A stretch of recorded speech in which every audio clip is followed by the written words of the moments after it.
All right. Hey, everyone, and welcome back to another Learning Tech Talks, where we're exploring the landscape of learning tech. But today, we're going to be getting into a very spirited topic. We're going to be connecting skills to jobs and then talking about what the heck collaborative learning has to do with that and so much more. But to navigate this conversation with me, I am joined by learning celebrity David James, the Chief Learning Officer over at 360 Learning. So I'm so glad we finally hit record because we were just jamming. And David, you're the one that's like, we just better hit record or we're just going to have this whole conversation. So thanks for joining me on this one. Thanks, Christopher. It's a pleasure to be here again. Yeah, well, it's been a while. So we've done this together twice over the last 4 years. Since you were my first guest, actually. You were the very first guest on Learning Tech Talks. So let's talk a little bit about this. For those of you who don't know, definitely check out David James's content. He's got some great stuff on helping people think about learning. But give me a little foray into kind of the backdrop of, because you were with Loop when we first talked. You had a background in L&D from Disney and you went to Loop, and then you're at 360 Learning now. So I'd love to just get some insight into what that journey's looked like for you. Yeah, absolutely, Christopher. I mean, it was it's quite the whirlwind. So it's brilliant. It's brilliant just to spend a couple. And you of did moments. It all during COVID too. I know. Yeah, it was a strange time, wasn't it? But it was a very strange time. So we started speaking with the folks at 360 Learning because they were one of the very few. I wouldn't even say they were competitors because we operated in different geographies at the time, but they were the only ones really doing what we were doing, which is at Loop, like just the potted history. We were creating the learning tech I wish I had at Disney because we had the standard LMS filled full of generic content, and we couldn't get people to use it because obviously it didn't offer any value because it didn't speak to anybody's jobs. So with Loop, it was. We were trying to solve the problem of it's the strange. There's the problem of L&D, and then there's the problem of the organization. The problem with L&D was how do you get people to use the tech? And it's really easy because you just have to solve the problems of the people. And you solve the problems of the people and why they are in the organization, and bang, you get the engagement. But it happens in and of itself. It does, yeah. So when you're solving actual problems and helping people to do the things they're expected to do, but when they need the help, and specifically with what they're doing, rather than providing them with the stuff that we want them to do when we want them to do it, it's flipping it around, then engagement is the least of your problems. It's funny because it's an inverted pyramid in the sense that so often we're chasing, here's what we think is really important. How do we convince everybody else that what we think is really important, instead of going, no, that's not how you get there. You get there by understanding what's really important to them and what are they trying to do, then fix that, and you'll solve your engagement problem in and of itself. Exactly. So there weren't a lot of voices saying the same thing, Christopher. So that's when we started speaking with the folks at 360, and they were talking to us because they'd just raised, I think it was $240 million, the biggest single raise at the time from a learning tech company.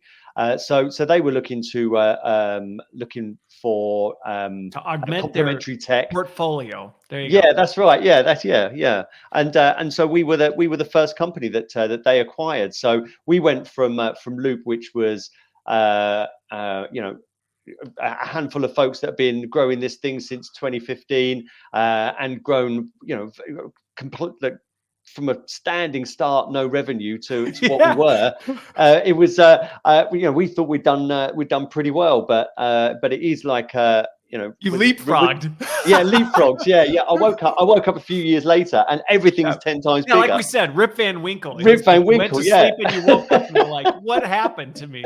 Exactly. That was one hell of a bout of COVID to have knocked me out for that long. So it's 10 times the employees, 10 times as many customers, 10 times the revenue, and they've got this enormous backing, and it's just a case of there's no reason why we can't move fast to fully own our space, and then become one of the big dominant players in the market. So I mean and that's the beautiful part of that. What was that like? It's a thrill to build something from scratch to a multi-million pound or dollar business, but then Yeah. it's one hell of a ride. Then it's like going from, you know, one roller coaster and you're going around the corners going whoa, but then all of a sudden it's like whoa, Yeah. like because you've got this backing, you've got this momentum. Yeah, a So lot of the problems, and again, it's different situations because I've been hmm, in both, and it's different situations, but they're both roller coasters because that yeah, startup feel, there's challenges and there's things that are super exciting, and then to suddenly wake up the next morning and now all of a sudden you're on this other roller coaster that has completely different challenges, but some of the challenges you were facing before, it's like, whoa, they're gone. Like we don't have yeah, to that's deal with right. that anymore, and now you're accelerating over here. Super Yeah. cool. That's Okay. yeah, it's amazing. Yeah, so we've gone from feeling every bump in the road, and sometimes you know, our pants scraping on the tarmac, like to being up in the sky. So yeah, it's a very different feeling. I just have the visual of this running through my head. So my apologies on that. Well, and so here's the thing that though that I've been following 360 for a while. Mm, And one of the things that I really thought, and the timing, honestly, of what they're doing has been really profound in that the LMS market has been kind of polarized in many regards. And there's been a handful of like just super dominant players mm, that were the big names that everybody knew that kind of, you know, and then there were a bunch of other ones that were kind of a spectrum all over the place. mm, And it was like something dynamic changed in the market where all of a sudden some of those big players, they were really getting disrupted by things. mm, And it opened opportunity for some really cool innovation, which is weird to say innovation in the LMS space sometimes. You're like, mm, well, but I saw 360 do a great job of capitalizing on that. And they are bringing a different flavor mm, to this game. But it was like the perfect storm. The timing of things, of what was happening, what they were doing, suddenly brought opportunity for another big player to come into the mix and mm. actually compete. And I feel like that was something that had not happened in a long time. There were a lot of players kind of down here trying to jump up, but there was almost this ceiling they couldn't hit. And it seems like 360's really kind of crashed through that. Yeah, I really think so, Christopher. And if I look at this from a lens of leading L&D functions in company, from the moment I saw LMSs, or no, maybe not saw, but when I became responsible for driving engagement in it, my questions were, who on earth has chosen this, and how on earth do I get people to use this in the organization? It was almost as if um, the vendors or the procurers of that got something that we all didn't get, and this was from them down. And so we're trying to sell this thing that no one's buying. Yeah. And these big voices are telling us, well, it's because it's not embedded, and then you get to, I know that's you're laughing You got to because like, gamify it. If you just, oh, I know get the right integration, then people will love it. You know, all it's these not other things. interactive enough, or all it was is that there's another reason You why need a shiny people front haven't got door it. on it. If you put a shiny front door on it, then it'll work. I know, yeah. So that's the crazy part of it. But then from a practitioner's perspective, it is a completely different game. This is why I totally got 360, because instead of telling people they don't get it, you're engaging in a conversation about what they actually need, and that's the collaborative learning element of that. This isn't anything new. We've talked about social Yeah. learning for a long time, but I think that we are and what 360 have capitalized on is that the technology is finally ready to build these loops. I was going to say feedback loops, but it's almost like these workflows that Yep. engages people in the right ways to determine what it is they need when they need it, who else has that expertise in the organization, and then capture that so that it is usable for others. So this does build on the work of a lot of my heroes in learning and development and mentors, whether it be Bob Mosier and Conrad Gottfredson. How close to the moment of need can you get to influence the moment of apply? Yeah. I know we've debated that many a time. Guy Wallace talking about performance. We should be performance oriented, and so all of this, I suppose, in a nutshell, is that if LMSs began in education, and they were an administrative tool to Yeah. It that was like captured. they kind of began, you have a bunch of stuff Mm, that you need to manage, yeah, hence the name. Let's just build a thing that manages that. yeah. And that's a different conversation than we're trying to, like you said, work through this workflow, which Mm, really I talk a lot about learning. We're like a product development yeah. organization, or we should think of ourselves that way. And that's very different than we got a bunch of stuff. We got to just organize it and make it accessible versus, Mm, hey, we've got problems, skill and people problems, and you need to develop products to solve those problems. yeah. That's just a fundamentally different way of looking at the technology.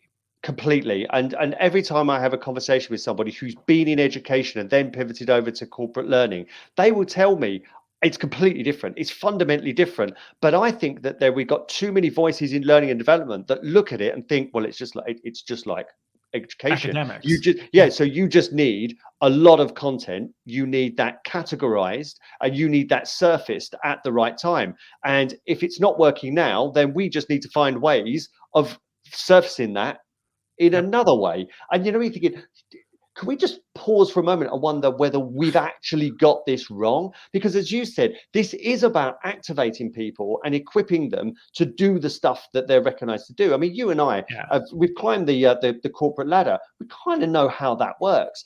And neither of us were promoted for what we did or what we learned. No, so what we know and what we learned. It's what you did. Right. And Yep. this is the beast that we're playing with. It's corporate learning. How's this different? Corporate life is fundamentally different. And there is so much hard stuff within to be able to do. And all of us have our ebbs and our flows. And sometimes you ride the crest of a wave, and sometimes you wonder whether you can do another day of this bloody job. But That's why we have similar haircuts. exactly. It all fell here. And you know, they're all graying. But when you get to the nub of, so what are the problems that you're trying to solve? And I'll pause for a moment here, but you see how collaborative learning is much more of the Yeah. answer when you realize that so much of what we are invited in or what we're expected in our organizations to achieve emanates from the question, how do I do the right stuff here? Yep. Right. How do I And then spend you've my got time all on the the right stuff that things? comes from the culture that isn't just like how what Janice does over there or what Bobby does over there. This is everything that's from our leadership, our hierarchies, our processes, our systems, our technologies, our customers, our colleagues, and everything. You cannot remove the development element of what we do from the culture. And that's why that I think that there was this big opportunity for 360 learning and collaborative learning. The tech enables it now, but also to solve the real problems that need solving and not this engineered one, which is, but how do I get people to use the technology that I've spent $2 Well, million and what's on? funny that you bring this up is that, there's two things that you talked about that I think really are worth calling out on this, in that Mm, there is a huge difference between education and corporate learning. I mean, it's a distinctly different space. Now, I'll be the first to say I've been in many conversations where I'm like, I think education could take a nudge from corporate learning in terms of that. But mm, when you even just think about the environment and what you're trying to accomplish, it's very different in an academic environment. The yeah. goal is education, and you have rigor, and it's this, you need to just do these things. There isn't a, Mm, well, I don't know, that's not really the way it works here. It's like, well, that's what you're here to do. Like, we mm, tell you the way it works because you're here. Versus in corporate learning, it's like, you're doing your job. Like, it doesn't yeah. go according to plan 9 times out of 10 in that sense. And I think that's Mm. a really important distinction when we think about this, in terms of it's a completely fundamentally different set that we're trying to attack. Yeah, that's right. I mean, and again, it's really hard to compare the two because they have such different reasons for Yes. being. And I think, I'm a big lover of education, and I'd love to have spent more time in education for the opportunity to be inspired, to ruminate, to develop my own critical thinking. But the margins for failure, I think, are broader within that. I mean, you've got to get your stuff done, but this is big room for I mean, that education. is your job. Like, when you Yeah. think about it, when you're going into education or when you're in education, that is your job. Mm, So, of course, that's where you're spending your time. When you think about corporate learning, oftentimes this is a means to an end Mm. in many regards. It's a Yeah. different dynamic. Yeah, totally. Because it's not just a case of absorb this stuff and here you go. You've also got to get along with your colleagues. And oh, and I didn't tell you there that you've joined this team, but we don't really get on with that team. But we still Right. got to work with that team. Right. Oh, and by the You know, way, don't tick off this guy, because if you tick off this guy, it's all going to blow up type of it. Right. I mean, there's a whole yeah. lot of other dynamics you're dealing with. Yeah, completely. So you imagine like so again like you've got one way of doing learning tech, which is fill a platform full of content that wasn't designed to help people in the organization, but it was around the technical aspects and perhaps some of the generic interpersonal aspects that you still need to apply. Or you've got this other way, which is everything that's in that platform relates to what goes on here and has helped people or has been designed to help people in order to do more of the right stuff so that they're more successful and we're more successful. But we stripped out the fluff, and that's going to help you for starters. And now the first part is I want to talk about the structure of this organization and how it is designed the way it is and how you navigate that. It's almost like you unpack it so people can touch it. So people can. Nick Shackleton-Jones talks about the usability of an organization, and I love that because they're not designed to be used. The complexities of humans, we usually mess things up to such an extent that we need a manual in order to make that work. I remember when I was at Disney, and I'd only been there a few weeks, and this HR business partner came over to me and said, oh, could you run a course or design a course on a matrix organization? And I went, what's a matrix organization? And she was like, you work in one? I was like, all right, okay. Like, oh, it's good to know. Like, so then I'm like, how do I find out about this? And then you go, and then you start reading up about it and go, oh my God, this doesn't make sense. You're competing for resources. Like, but all of a sudden the lights have been switched on, and then you're like, oh, this is mad. But why aren't I taught about that? Why are we not taught about that? Well, and like, I think what's funny about this, I'm trying to remember which episode I had this conversation on, but this is where I see this stuff fall flat so often is corporate work.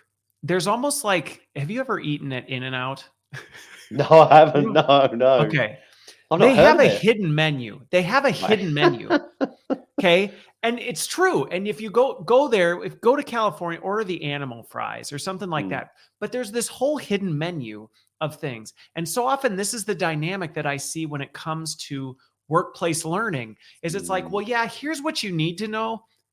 But then there's really what you need to know.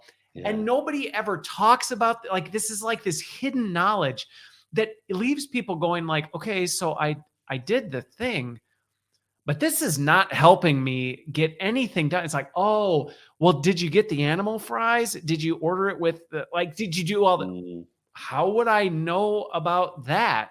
Yeah. Oh, well, you got to know the data. It's like this hidden network of things. And it's really unfortunate because there's a lot of people struggling in their roles because they're trying to operate off like the architecture blueprints. Yeah. But there's a bunch of invisible ink on it, and they weren't given the glasses to see the invisible ink. And they're like, I went from point A to B, and I am not landing at the destination. And it's like, oh, well, actually, there's a whole bunch of other stuff in between that you missed. Yeah, well, I mean, when people are hired into new roles, especially senior roles, they're not hired on the premise that there's a huge chance they might fail and we won't support them in the organization. But I remember meeting people at Disney, and you have your one-to-one, your meet and greet, and you meet for the first time, and they say, yeah, I've been brought in to disrupt, to shake things up. And as they talk, I'm thinking, oh crikey, you're not going to be here long, right? And they're not going to be here long. But that's because there's no manual, and if they're willing to listen, that's where you'd go. I tell you what, let's go grab a coffee. You put your arm around them and go, right. This is decision by consensus, right? Your currency is your profile, right? The way you build your profile is that you need to be political, but not manipulative. But there will be people who are manipulative, and the people who don't want to play the game, those are the ones that fail. This is your access to power, so all of that stuff, right? It's the hidden menu. It's the hidden menu, right? But there are people who are brought in. I mean, I don't know what it's like in the US, but a recruitment agency will charge 20%. I think it's about 20% of the value of a senior hire. Mate, we're talking big money. Oh, big bucks. And so if what we're not doing is saying this is our organization. And now, don't get me wrong, if I was going to join an organization tomorrow and they gave me an authoring tool and they said, right, write down what people need to know. I wouldn't have a clue. This stuff builds up over time. You solve this surface issues. You try to find out what the root is, and then like every time you solve a problem, something else comes up. But there is some stuff screaming out that needs Yeah. immediate attention that you need to get out there. And so this is how it comes. But I think the really important part of this part of the conversation, before we get into the nuts and bolts of but how do you do that digitally, is you have to know what the problems are. And if you're Yeah. intent on understanding the problems and intent on solving the problems, these are the really important and hard Well, conversations you need to have. yeah, and they are very difficult conversations, and I Mm, think that's sometimes why people shy away from them. I mean, I can mm, say organization after organization after organization. I'm not the most popular person in the room for a very long no, time because it's one of these like, I get it, pretend I'm an idiot, like tell me why this matters. Like I need to understand mm, what's really going, and it's like just do it. And it's like yeah, I can't because I need to break this down. But I think the other thing that you hit on the importance of digging into the problem. I think the other piece too, and this ties to this collaborative learning piece, is you also have to know who has the hidden menu type yeah, of a thing and figuring out there are people in your organization that they know this hidden menu. They've yeah, got the hidden menu. They know what the right things are.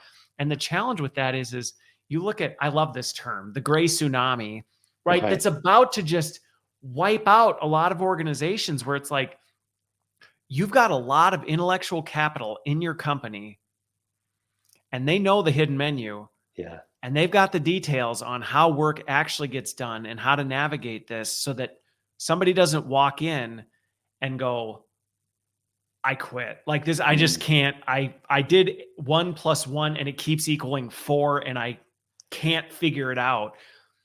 And those people are going to go mm, and you're going to be left with a really big mess to try yeah, and solve for. And that's concerning for a lot of organizations. And that conversation is not getting enough airtime. There's a lot of talk mm, about skills, but it's like, yeah, but there are people who have these skills, who have built these skills over decades of mm. figuring these things out.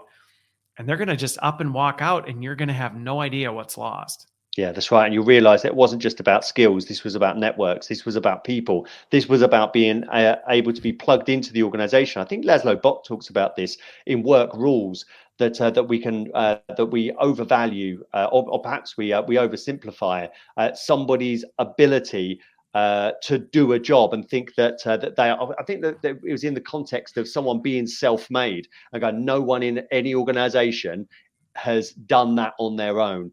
The most successful people in your organization have been able to work with a group of people and plug them in. I think it was in relation to he was talking about Groisberg and Chasing Stars and how people are very rarely as successful in different organizations because it is undervalued to the extent that they were able to leverage their network in one Yep. place that isn't so easy to then build and leverage at the speed required to perform, assimilate first and then perform in another organization. And again, it's a way in which the answer of how do we develop people to perform at scale Yep. using just vast suites of generic content isn't the answer, because it's not answering the right question. That's answering the how do we get a little bit of everything in a platform question. But I'm Yep. afraid that doesn't answer any of the how do you do enough of the right stuff in our organization in order to be successful as quickly as possible,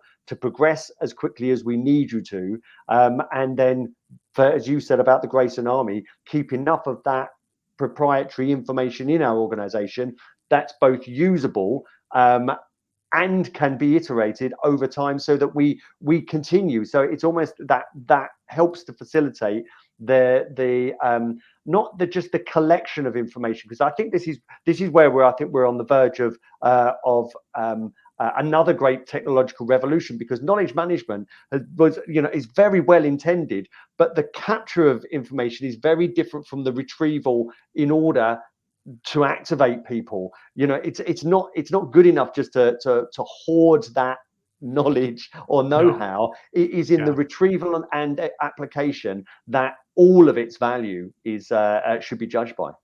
Yeah. Well, and that's that's about to get ripely disrupted. Big Right. The time. whole knowledge management thing and what we're seeing with, we don't, I won't turn this in the direction of generative AI because I spent all last week in panels talking about that. But when we do think about some of these things, I mean, again, what you're talking about, and this is where people are going like, how does this all tie to skills? It's one of these things where it's like skills are far more dynamic than we like to attribute. And even just what we talked about here, a lot of times there's this assumption that, well, I wrote the job description down. Here's what you have to be able to do. And even those are usually very poorly written. So let's not even say that's good. But let's say the best job description in the world is in front of you and you go, here is exactly the tasks and duties you will do broken down by day, by hour. And you just have to do these things and you'll be successful in this job. There is a persistent belief that if we can just get to that, then people will be successful. And it's like, nope. You can hire a person that can nail every single one of those tasks out of the park and plop them into an organization, and they still can go down like the Hindenburg. It's this recognition that there's a whole lot more going on than just your ability to do a thing. Yeah, and this is the beauty, and again, we won't turn this into a generative AI chat because we've got the whole collaborative learning bit to get to. But where I'm really excited, and I've coined this phrase, but someone else may have coined it before, so I'll give you some credit. But you know, like I've got if we asked L&D what they need, they'd say faster courses, right? You know, like then I've attributed that to Henry Ford. Like, we think that the power of generative AI is providing faster courses, and it's totally the total misinterpretation of this incredible tool you've got right in front of you. What you've just described there, where this will real benefit solving the real problems in organizations. Number one, you'll get your data by asking for it, simply asking for it. So I don't know, you could just type in or ask. Show me all the people that have left at manager level in our organization that were promoted to manager in the last 12 months, and also show me where they worked. Bang! And you'll get now you've got it. Now you can go and help to solve those problems. Well, you were just saying there about a job description. A lot of the stuff we've done in learning and development has been top down because for two reasons, I believe. Number one, for control, because there's still, whether it be leadership or HR, there's still this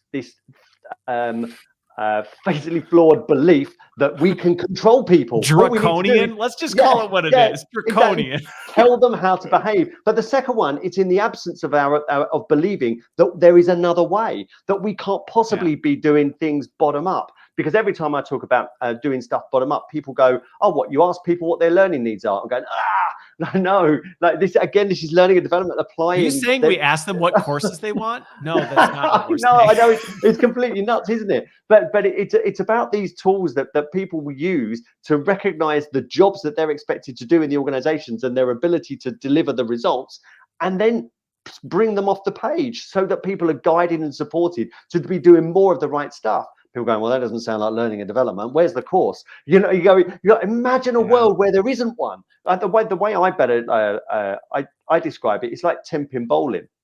That when you go into a 10-pin bowling alley for the very first time, if you're going to pick up a ball, and if I said to you, your job is to hit those pins, and I will give you a significant amount of money for every pin that you hit, like, so it's like a job then. Okay, so you give me the ramp thing, and you put the lane right in, and so I just throw the ball down, and I start hitting the pins every time and going, this is pretty good. I wouldn't mind challenging myself. So you take the ramp away and you throw the ball, and after a little while you want to challenge yourself, but you're not. But the risk, there's no risk to either you or the environment by removing those gently. Before you know it, you're going like a pro because you're watching other people around you performing like that. And I see that is the benefit when we're talking about the role of corporate learning as opposed to education. It isn't just it's no benevolent act trying to make better, stronger, more intelligent people.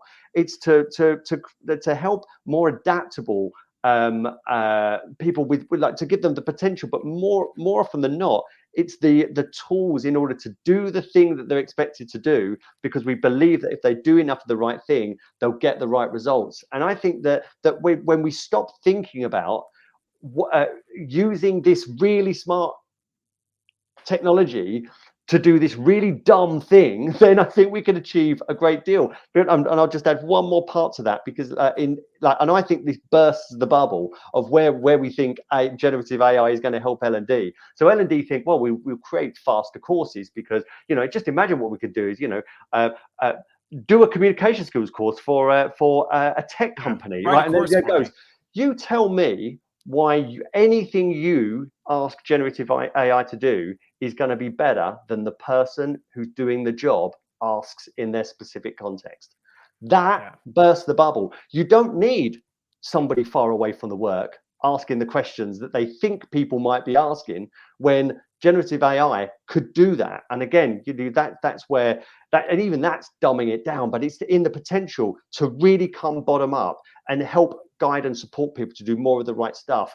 And that's when you turn it inwards, and then you use it like Microsoft's got Copilot, and it becomes a really smart And we buddy. can finally get rid of all those Excel courses out of our LMSs, because The biggest waste of any L&D budget in the last 30 years. but what's funny about it, and I will say, I do think there's a false dichotomy, in the sense that you have to choose between like truly caring about the well-being and goodness of your Mm, employees, and getting them to do their job really well. Because this, to me, is one of the things that I see all the time in people, is like, when people feel like they're winning and they're mm, doing their job well, there is a sense of satisfaction and fulfillment and that's engagement it. that comes with this. And so sometimes I hear these debates of like, it's all about performance, or and it's like, what? They No, are not separate from each other. And we need to no, stop thinking they are, because then we end up thinking we have to make trade-offs on one or the other. And it's like, mm,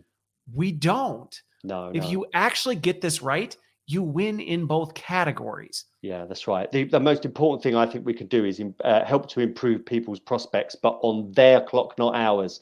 Like people are there in a job through choice, or through limited choices. But if we give them the opportunity to improve their prospects, which means their pay, their conditions, their security, their career, whatever is right for them, I think that is the most important part. But I think we do that by helping them for the primary reasons they're here. And where I see that going massively wrong, Christopher, is with the whole wellness movement around corporate learning.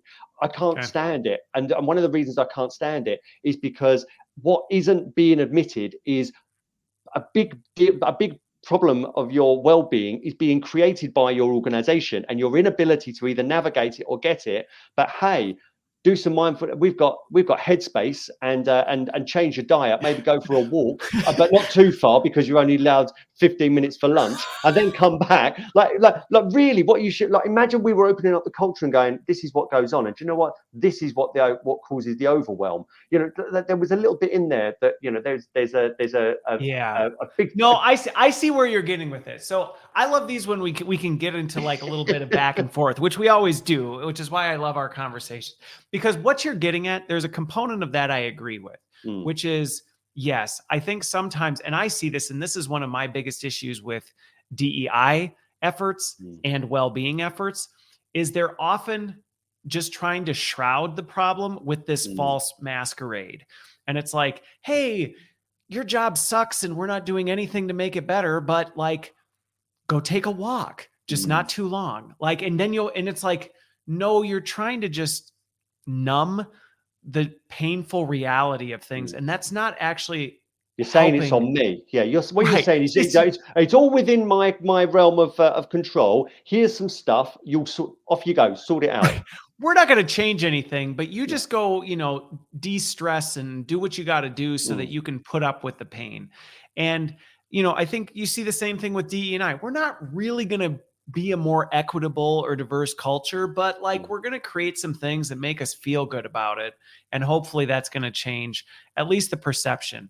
mm, And I think it's one of these, again, there's a bit of a false dichotomy, because it's like, the reality is, work, sometimes it sucks, like, mm, and that's just the reality of the complexity of organizations. And so I do think that there are times where strategies and helping people understand, okay, there are certain things you can control and there are certain things you can't. So mm. how do you cope with those things that are outside of your control in a productive way, Yeah. so you don't lose your mind? Like, Yeah. okay, value to that to a degree, but to your point, can you go off the rails and be like, hey, maybe we can solve our awful workplace culture by adding bean bags and a coffee maker to the lounge? Like, But no. the other way is I mean, and I'm not saying that an organization needs to bear all, but you mentioned it earlier. When you feel like you're winning at work, you feel great. And do you know what? The environment doesn't have to be the best for you to feel No. good about winning at work either. Yeah. And you don't have to win while others are losers either. I mean, it's even No. better if you're all winning together, because there's job security and and good pay That's that comes another one of with those that. false dichotomies. For me to Yeah. win, someone has to lose. And it's like, No, it doesn't no. have to be. But again, but you have to be focusing on what it means to be successful in any given organization at any given time. And learning and development can play a really pivotal role in Huge role. uncovering what that actually means, and then working with people who are surfing the waves, recognizing why it is that some people Yeah. aren't winning. And again, it's not about creating a happy, content workplace. No. You're paid by the paymasters. It is around performance and productivity, but everybody benefits from this. But you Yes. have to be solving problems and not Yes. addressing perceived problems like no one's using our learning tech. How do we change the learning culture? How do it's like I don't. Well, and I made a LinkedIn post the other week about this where I said so often what learning has become, corporate learning has become a burden, Mm, cleverly disguised as a way of developing people. And it's like, no, mm, actually we're layering bricks in on their back going like, yeah. hey, we're developing you. And it's like, this, I can barely make it to the end of the day. And now you're Mm, telling me that I've got to do this other stuff that I'm not seeing any relevance. It's not helping me take bricks off my back. You're yeah. just stacking more on top of it. And we can do better than that. That's Mm. the thing. Yeah, first of all, we've got to believe that we do, but we've also got to take a look in the mirror sometimes and say Yes, that we do. some of the reason that people are telling us they don't have time, or they're not committed to doing this, or we're seeing our investment in learning and development not being appreciated. We do have to look in the mirror and say maybe it is on us, Yeah. and that That's a hard look in the mirror, but it's an important one to take yeah, because the reality is people make time for things that are important to them. that's right. So, Yeah. okay, so let's let's transition this one a little bit because we've talked about this collaborative piece and I think Mm, hopefully anybody listening or watching by now you should be inspired. Hopefully we've checked that box for you, right? Like that there is a better way. It is possible. The mm, technology's there and you can do these things. But let's start talking some of the brass tacks about this because this is not, again, coming from two people who have taken some serious lashings trying to drive change. This is not an easy change to make. Like it's one no, thing to say collaborative learning, like it's great. It's another thing to actually get your organization to change the way they're doing things. And not only your organization, but if I've seen anything over the years, sometimes your L&D teams can be one of the mm, hardest groups of people to make the shift because this can almost be perceived as we're taking away from them. And it's like, well, we're not, but I mm, can see if you're thinking that this is, well, but my job is I make great courses. And now you're saying I don't do that anymore. And it's like, yeah, kind of that is what we're mm. saying, but that's not taking away your relevance. Yeah, yeah, and I'd say that that there is an element of the change, but I don't think it takes too much convincing either way. I think I do recognise that a lot of learning and development people have identity wrapped up in what they do. As you said, I design this or I deliver that. I work with people, but what this is about, the collaborative learning piece, is recognising that that instead of our goal being learning, like the delivery, the design, the measurement of uh, it is around people being equipped to do the stuff they're expected to do in the organization. It just brings the goal closer to home. So the rationale for collaborative learning is that we are performing in this organization, in our organization, the one that perhaps isn't as usable. But if we are going to take this from an academic exercise that people consume and then they are competent, to one where they engage in a continual learning process in order to get the right stuff done at our organization, then we have to admit that we need internal resources in order to do that, both in the analysis, enough analysis, because it doesn't have to be paralysis by analysis, but enough analysis to understand where the points of friction are, so we know what to create and what not to create, who to bring in, and again, using smart technology, lighter touch, so we're not creating a new job for some of the most in-demand subject matter experts in our organization, but we can also iterate over time. So our goal is usefulness rather than the retention of generic stuff to be applied at some undetermined time in the future. It's about doing the work, but for the purposes of not just performance today, but to improve the prospects of people tomorrow, because we don't unpick the work from the learning. So let's tackle this twofold, because I will just tell you, having tried to turn around and succeeding sometimes while getting my face kicked in other times, this is a skill change even for L&D. I mean, this is a dynamic skill change, because if you're an organization that's going from, we are a courseware developer firm, to we are a consultative product team trying to develop a product designed around this using learning principles to do it well, I can just say from experience, there are a lot of skills that in our field we have to upgrade to do this well, because even dynamically, the way you approach that situation is fundamentally different. And so I'm curious, looking at this, because we'll address kind of the employee piece and how they get included in this, because I'm curious on this one. But so bringing some of these people in, because building those consultative skills, and I think even some of the best IDs that I've known over the years, they're really good at building, but they aren't always leaning into that consulting side of, no, you stop worrying about the doing piece. Your job is to bring the best out of other people, and they can make the shift. It's not that they can't, but it's an intentional effort. Yeah, and I'd say that there's, we can't let the perfect be the what's that phrase? Progress in front of perfection. Progress is important. So the really important thing is that we make a start, and we get something to work. I think one of the most important things that we ever do in learning and development is challenge ourselves around efficacy. So I always say, you don't throw the baby out with bathwater. So keep stuff works, right? How do you know that works, right? But whatever your measure is, if it works, keep it. By whatever measure it is that you're defining success, if it's doing that, then fine.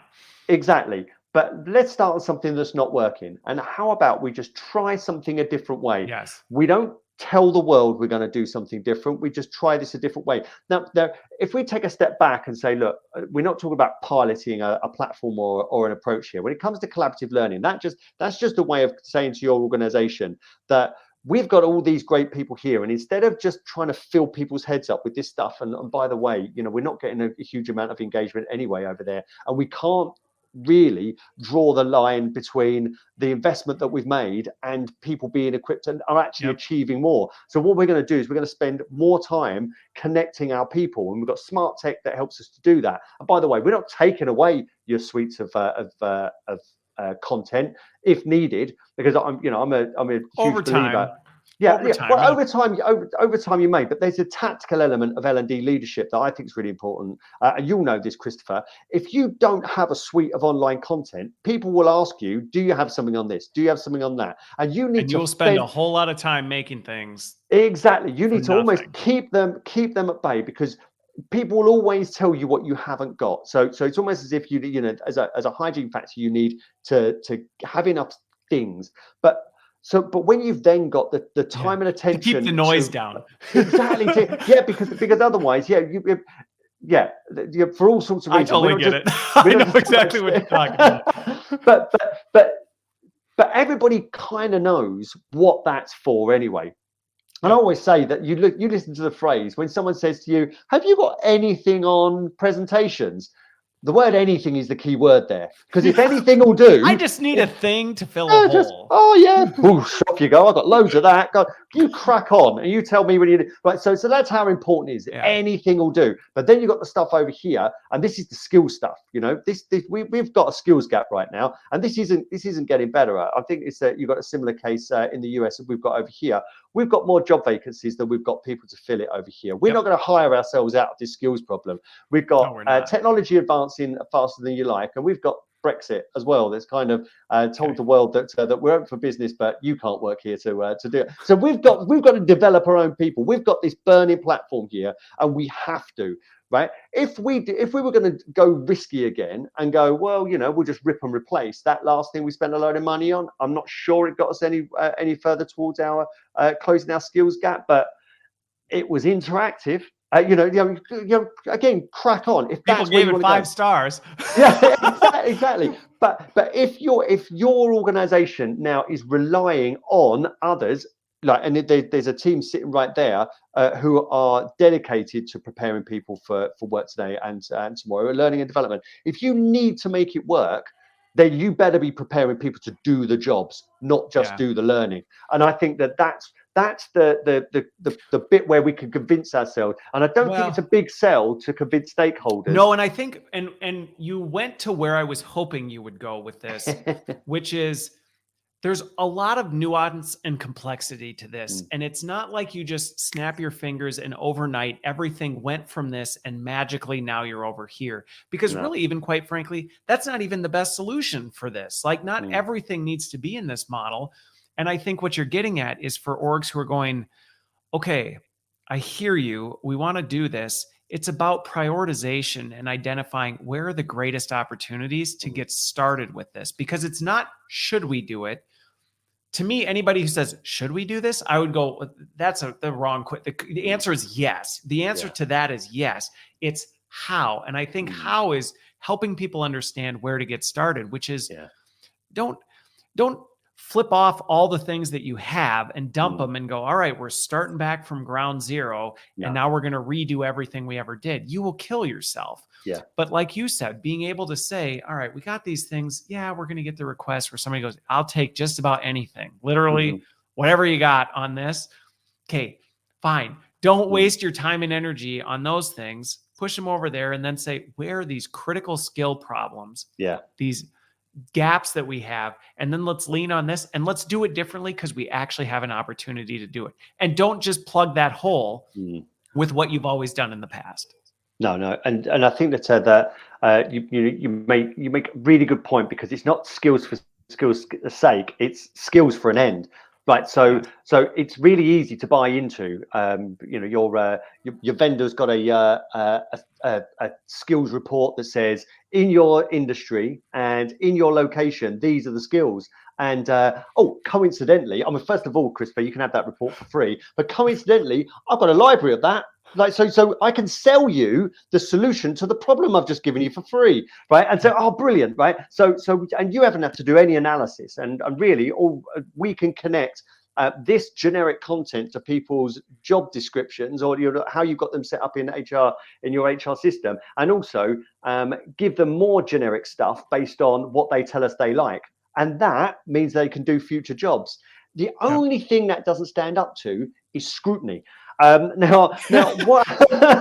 Right, so what? But speaks well from the stage, though, David. I don't know. Yeah. Exactly. Yeah. But when you get down to brass tacks, you plug this thing in and go, I thought by reading that they'd be able to do this job. But that's what it comes down to. This is skills for what end, and it is tasks and jobs, right? And this is what it comes down to. But how can somebody do a job in your organization if they know nothing about your organization? So this is where it plugs in. And you don't have all the ideas and insight and skills required in your organization, but with just that, you don't have any of the cultural application within that. So you do need some kind of collaborative element in your organization, first of all, to solve the real problems. There are people coming into your organization, they are not assimilating, we're losing far too many good people, and this the period of assimilation is too long. So there's Exactly. And then there's helping people through transitions, because we're expecting people to move amongst teams as well. Not just because the organization requires it, it's because we're losing good people because they're stuck in dead end jobs and we've not either designed their roles or designed a path for them. Or we're And asking then, them to do their old job while they continue doing the new one. I mean, there's a yeah, lot of dynamics. exactly. We need to help people as they transition. That's when they're most open to learning, and when they need our help most. But we can only help them if we can attach the cultural element of their transition to the technical element. Again, that's where the collaborative part comes in. But there is Yeah. so much change. How much? I mean, you mentioned generative AI. I'm not sure there's been a conversation in learning and development in the time that I've been in learning and development that's been so all-consuming. It's because roles are going to change, so there's going to be enforced adaptation. You're talking there about how you become more consultative and affecting the performance of work rather than just the implementation or delivery of learning. We are all going through periods of enforced adaptation. And how do you do that? Not by reading just generic content and then going, oh yeah, I get that now. This is how I do the job. You do it by helping people to assimilate in the work, in the job. Well, and what's funny about that is, and I think this is where sometimes it misses, is that are there individuals who are really good at this, who can take something really general, think deeply about it, and figure out how to connect all the dots, right? I mean, there absolutely are. Yeah. But it's inefficient because even the people who can do it really well, you're leaving a lot of like unnecessary work for them to do, because it's like, well, you've got to deconstruct all this stuff and then reconstruct it in a way that you might even not get it right. But like, okay, I guess we'll just let it. But that's also not the norm. And I think that's one of the things where going all the way back to when we talked about well-being. This is one of those burdens that often gets stacked on people, is that it's like, well, it's, you're responsible for your own career, make it your own. And it's like, well, we've given you the basics and it's your job to do everything else. And that's an overwhelming task for the vast majority of people to go, so you've given me instruction 1, 2, and 3 of 100, and I'm supposed to figure out the rest. And my success is 100% dependent on my ability to figure that out. That is crushing for the average person. Yeah, completely. We also give that to line managers as well. And we say, so it's down to the individual to transfer it back, or we say it's the line managers. The only people that we never question and say, I wonder if we could get closer to them, is L&D. Why? I always say that at the end of a training course, that you've just done a 3-day training course, and then the last part, it's almost like you're carrying out a big tray of tea on tiny little expensive china cups, and you go, if you don't take this back to the workplace, if you don't get your line managers to help, if you don't do your development plan, if the C-suite isn't involved, it's all these things, all these reasons why this fragile thing didn't work. It's not me, right? I've just delivered this stuff at you for 3 days, right? There's no way you can remember it, but it's not down to me. I've put all the fragile china teacups on the platter for you. It's down to don't drop a single one. But again, so if we just asked ourselves the questions, if this is so fragile and prone to not making a difference, I wonder if we should be doing something else. So and it's a question we ask ourselves, and everybody's organization is going to be different. But this is why I think that we, as learning and development, why don't we just take the moral high ground, right? It's not about whether an individual is open to change and can remember enough and sees the opportunity to apply things. Why don't we stand for stuff that works? Why don't we stand for actually preparing people as they come into our organization and staying and being successful? Why don't we hold ourselves accountable for line managers actually being ready and guided and supported to be doing enough of the right stuff so that their teams perform at the required level and they remain healthy and engaged? And when it comes to the skills gaps, why don't we hold ourselves accountable to people being actually able to do other jobs rather than just providing stuff so that the self-directed learner and their ever attentive line manager does that work? Because I think that's what we are in organizations to do. This is too serious, I think, for us now to take a step back. I mean, the stakes are higher than they've ever been. Yeah. The stakes are extremely high. but the tools are available now. I think that back That's in the just that. day, like back in the day when I was in training and development, like all we had was the classroom and an Walk overhead to work projector. uphill both ways. With the bike on the cobbled streets. Yeah, 8 feet of But snow. but the only thing we had was the overhead projector. That It's was the true. technology and Yeah. our ability to be in a room for enough people to see if we could affect a change. And now it's not the case. And it's not only is our remit broader and a more geographically spread. Plus, you've got more people working remotely. Those things haven't really changed the game for us. But what has is our ability to truly affect how the work is done and therefore the Yep. results. And we've got an opportunity to do this now before it's critical, because if we wait until it is critical, I've got a funny feeling that these tools that we're going to have are going to be uh, other people are going to be able to apply this perhaps with more Faster. effectiveness than us, Yeah. because they Yep. won't be burdened by the legacy of what learning and development used to be. No. But again, it goes back to what we were talking about before. It's about affecting the work, and it's about actually plugging the skills gap. And as I said there, this doesn't start with plugging in a platform. It starts with holding ourselves accountable to efficacy, to actual change, planned change. Well, and what I like about what you said on this, and I think this ties back to 360 nicely, is the fact that this is part of the reason why I do this show, is that there's a lot of folks, and not to no fault of their own, still Mm, operating off outdated intel on what's yeah. possible with tech. And I get it.